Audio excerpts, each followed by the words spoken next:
Hey everybody, Kyle here, and welcome back to another part of Let's Play Banjo-Tooie. In the last part, we got to Jinjo Village, and we found out that Grunty and her sisters are trying to sap life from everything, and we need to go talk to King Jiggy Wiggy to try and get the power to stop them. Or not necessarily get the power to stop them, but to, I guess, get the power to get to where they're at. Yeah. So, anyways, his temple is over here, and that's where we're going to be heading. But first, we got another silo here. Let's see. Okay, there's no dialogue for it. But if we hop in this, it does give us a choice. So, when you hop in these, you can actually choose where you want to go. And we only have one option at this point, so it's not even, like, that big of a deal, obviously. Okay. Yeah, so that just takes us back to Jinjo Village. So that's a nice little shortcut. And those will be extremely helpful later on when we're, 5-6 areas deep and want to get back to Jinjo Village or something. Okay. So let's go ahead and come into here to this almighty looking temple. Yeah. They've really done a good job with the jigsaw puzzle decoration, I would say. Alright. I am lonely disciple of Jiggy Wiggy. I work the door of his sacred temple to keep out of those who are not worthy. Sounds like fun, yeah, indeed. Do you think we are worthy? That depends. To prove yourself worthy to enter, you must collect images in the form of Jiggy Wiggy himself. And what might these images look like? Huh, you know, jigsaw pieces, also known as Jiggies, yeah. That sounds familiar. Indeed it does. Yeah, so one difference between this game and Banjo-Kazooie regarding the Jiggies, I mean, you're still collecting the Jiggies, those are still a thing, like that didn't change in between games, but you're using them in a different way. So in Banjo-Kazooie, you're using them to put together. Well, I guess, okay, it's actually very, very similar, because in Banjo-Kazooie, you're putting them into a picture on a wall, and you are going to be doing something similar with them. But I guess the main thing that you use them for is to, like, open up worlds. So that didn't change in between the games. But yeah. Anyway, so he just told us that we need to come over here to this whatever golden picture thing. Press B when near the monolith to attempt Jiggy Wiggy's challenge. No, that's not a good voice for him. What the heck? I should just give up on the voices. I'm just gonna keep embarrassing myself. Okay, so let's get up to it. Right. Yellow. It. Do I need to push? Oh, it's B. Okay, that doesn't make any sense. Whatever. Alright, so yeah. We have to actually, like, pick up these pictures and put them into, or pick up these puzzle pieces and put them into the picture, and that unlocks the world. So we're not just, like, passively putting them in there like we were in Banjo-Kazooie, which kind of stay links, but it's not that bad. I mean, it could be a lot worse. So, okay, he's explaining all these controls. I don't really need to hear these, man. Come on. I'm not a 12-year-old who's playing this game for the first time. Actually, I don't even know if, like, there are any 12-year-olds who are going to be playing this game for the first time. Unless there's really awesome parents, or they still own a 360 and happen to find that port on there, which is kind of unlikely. That's actually a really sad thought. Like, how many old games are just going to be lost to this generation of kids? Like, what the heck? Oh, gosh. Anyways, you have completed Jiggy Wiggy's challenge 1, so now the Great One will show you the way. Indeed he will. He's showing the way. Yeah, I omitted a word, but that was the only way I could make that work. Okay. So using the power of the almighty jigsaw piece, he shines a blue light. Behold the power of the mighty Jiggy Wiggy. Yeah. I'd get Jiggy Wiggy with you any day. Ugh. That's a good pun, though. I should remember that. But I don't know when it'll be a useful thing. Like, am I ever going to talk to Jiggy Wiggy again and need to say that to him? I don't know. I'll just have to keep that in the back of my head. Okay, yeah, so this is going to open up this door, which we passed by earlier. I mean, I didn't really point it out. But yeah, that's actually the entrance to the first world, which we will be entering in this video. Yeah, so we're finally going to get to like some actual core gameplay. You do not have enough Jiggies to attempt challenge 2. Come back later when you do. Okay.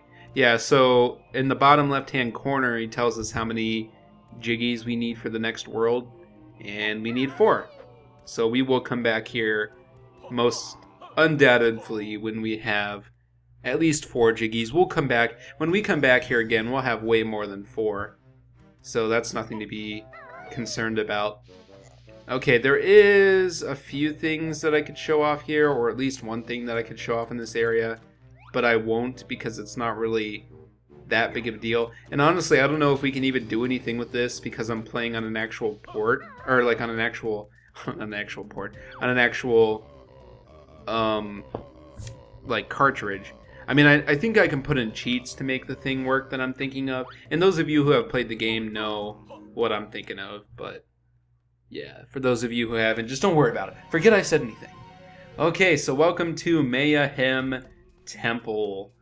Oh boy.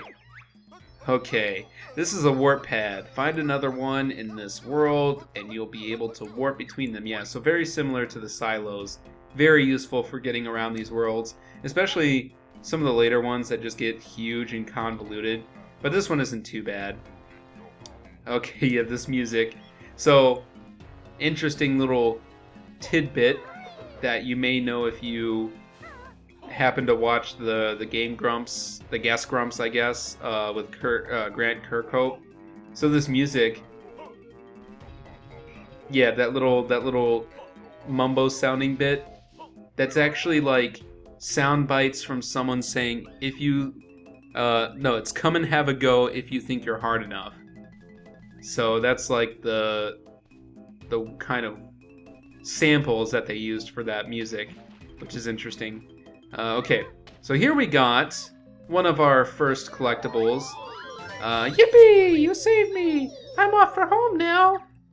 Okay, so that is a Jinjo, kind of a staple to the Banjo-Kazooie series. So let's see. Where are we going? Well, to the Red House, of course. Like Navi flying around Kokiri Forest. That's what that reminds me of. Oh no, it's brown. It looks red to me. Thanks for rescuing me. I live in this house with the rest of my similar colored family. Rescue us all and we'll give you the family heirloom. Well, shit, okay. You got it. No, yeah, those look really brown on my screen. I don't know if they will in the recording. Or they look really red, I mean. But that's not that big of a deal.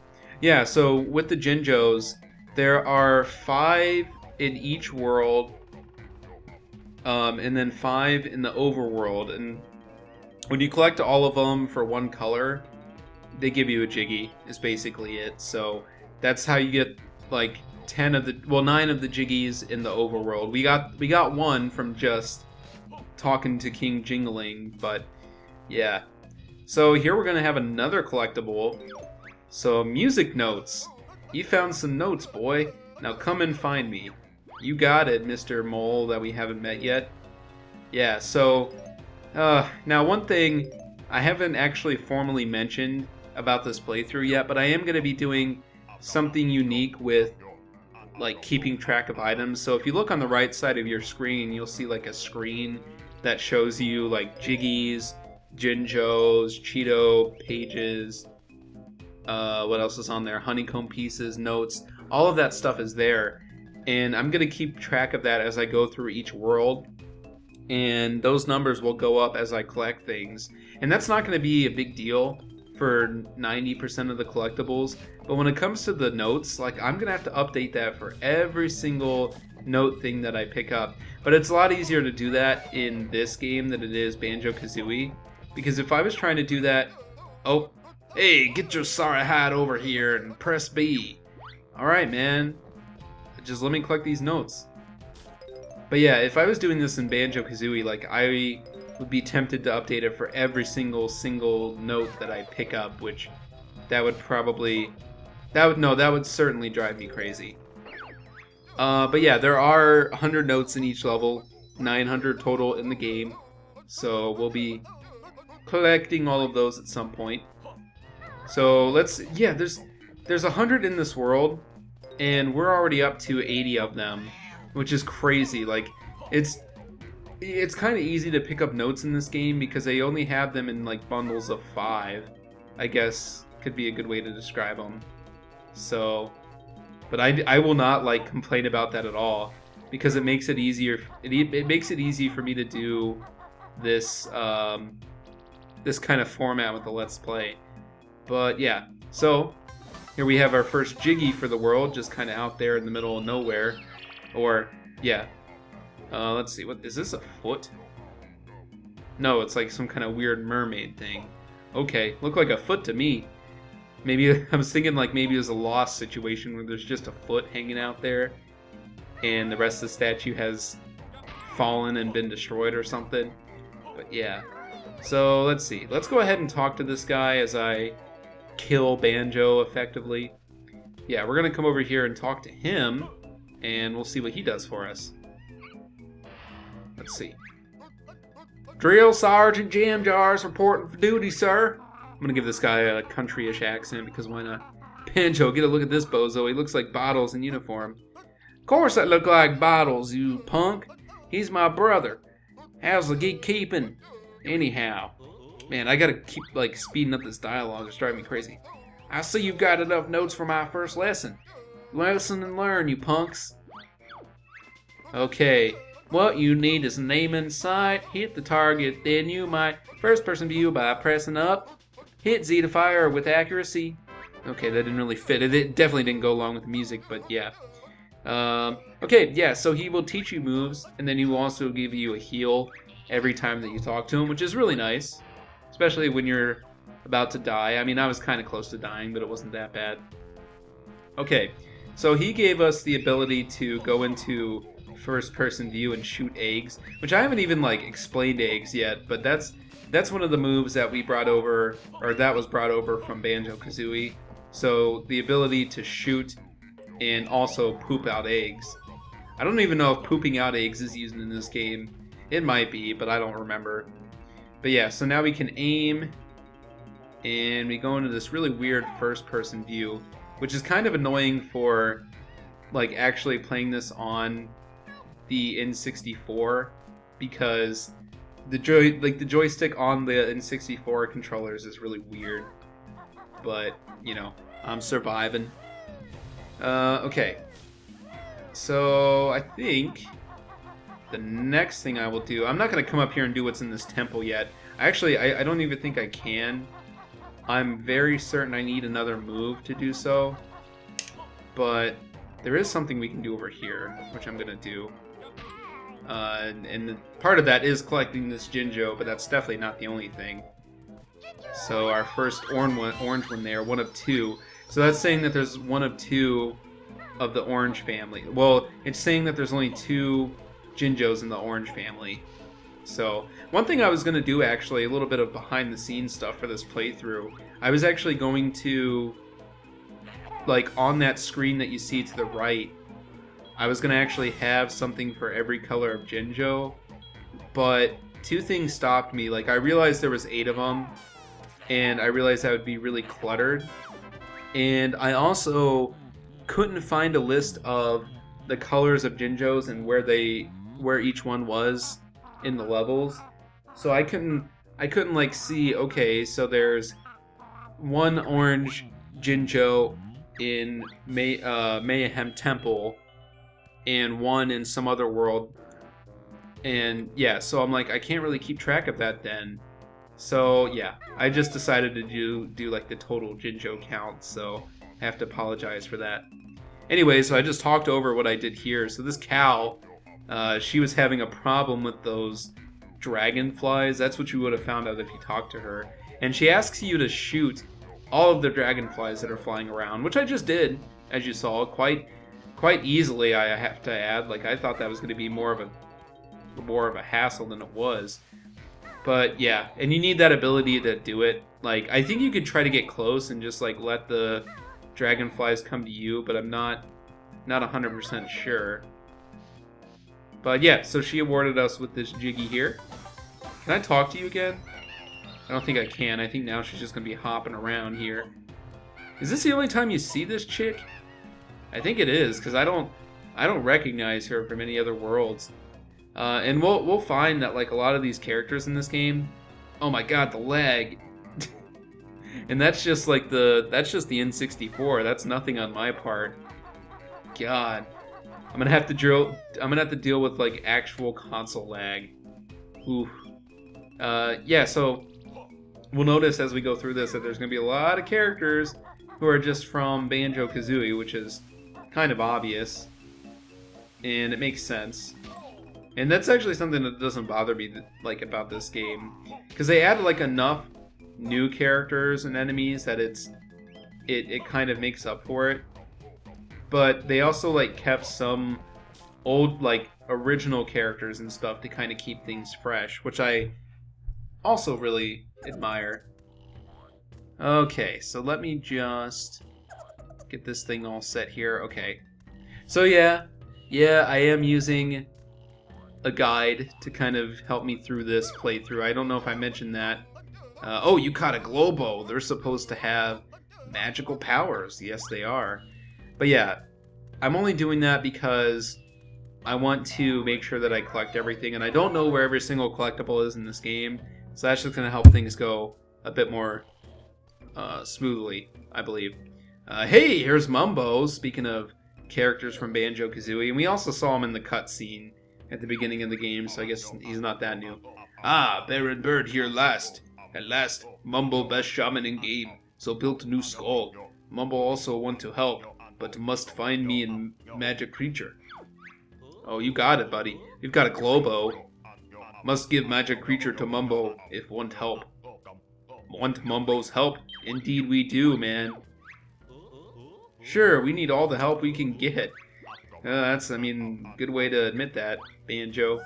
Okay, so we give him the Wumba. No, that's not the fucking name of it. Globo. Gosh, goodness.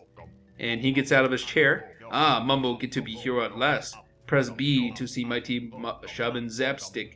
Return me to my chair when you want to be Baron Bird again. Yeah.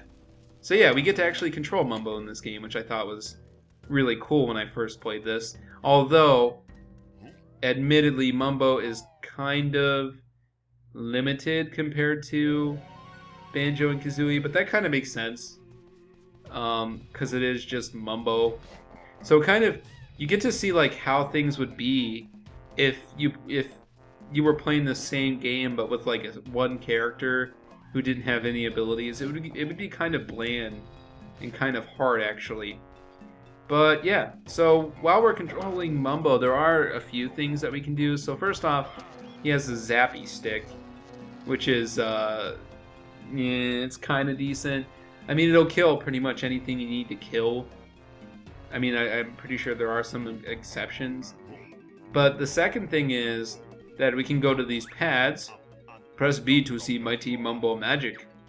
Yeah, so these are things that only Mumbo can activate. And let's see, what does that say on there? Ekumbokum? Yeah, well, that is something he says. What's this say on this other side? Is it the same thing? Okay. Well, I thought it like would say the name of the spell, which would be really interesting. But anyways, here we go. Hope this works. Yeah, me too, buddy. Otherwise, you kind of wasted our help. Okay, so summon Golden Goliath. Yeah, so I like that they kind of name these things that he's doing. So like these spells. Like this is his summon spell, which is kind of cool. I don't know if like you summon anything else in this game, but yeah. Okay, so we've got this giant Goliath thing here. Mumbo magic make Golden Goliath rise. Why can't I speed this up? Oh, Magic only lasts short time. To control me again, return statue to its base and press B. Yes. Or you can wait for this timer to go out. So yeah, while controlling this thing, we can basically do two things. We can move and we can kick. So the kicking is what's going to be useful for this guy. So we can kick open these doors, which is important because this will actually give us access to another area of Mayahem Temple, which is always nice. And we want to take him over to this area. Now there's this Jinjo here that you can only get with him as far as I know. You might be able to get it with Banjo and Kazooie, but I'm not sure. But yeah, just walk into it and that is it. I don't even know how you would get across there as Banjo and Kazooie. I mean, maybe you can do like... I mean, there is a move later on that will get... Well, but I think that's... Well, okay, we've got the golden flowers, which was something from... oh, we can activate that as him. I didn't know that. Yeah, we've got the golden feathers, which was something from Banjo and Kazooie, which is an ability in this. Do I still need this guy? I don't think I need him for this area. Okay, I'm just going to let the timer out, but we'll need to control him again because there's still a few other things we can do. Yeah, so I think to get across that, you would need the golden feathers, or you could use the swamp boots, but I don't know if those are in this level. I mean, I would think they would be, but yeah. Anyways, just do what I did for that and you'll be good to go. Okay, you're not going to make me sit through that cutscene again, aren't you? Well, okay. Not the entirety of it, so I'll take it. Okay. Ubanakas! Umanakas! Umanakas. Okay. So let's take him over this way now. So there are a few more doors we need to open. Well, actually, I think just one more door we need to open up, and then we're done with him. So, yeah, I'm pretty sure I didn't miss anything in that previous area. If I did, I'll go back and get it in the next part. But, yeah, we'll be in this world for, I'd say, potentially 2 more videos, unless I can wrap everything up in the next one, which would be awesome, but I kind of doubt it. Okay. Well, actually, I think A, that's all we need the Goliath for, and B, I think that's everything that I'm going to do in this video. Actually, wait. There is something I think we can do with him. Let me bring him over here. You might be able to do this with Banjo-Kazooie later on, but might as well do it now if I can. Oh, snap. Oh, I think I need to be up there. Crap, can I make it? No. No. Okay. Well, yeah. We'll use them to kick open that rock. I think that gives you a flight pad, so that'll be a useful thing. But yeah, so I think that's gonna be it for this video. If you liked it, please feel free to give it a like and let me know in a comment below, and consider subscribing if you haven't. That's always something I welcome very much so. But yeah, I will see you next time when we continue on through Mayhem Temple. So see you then.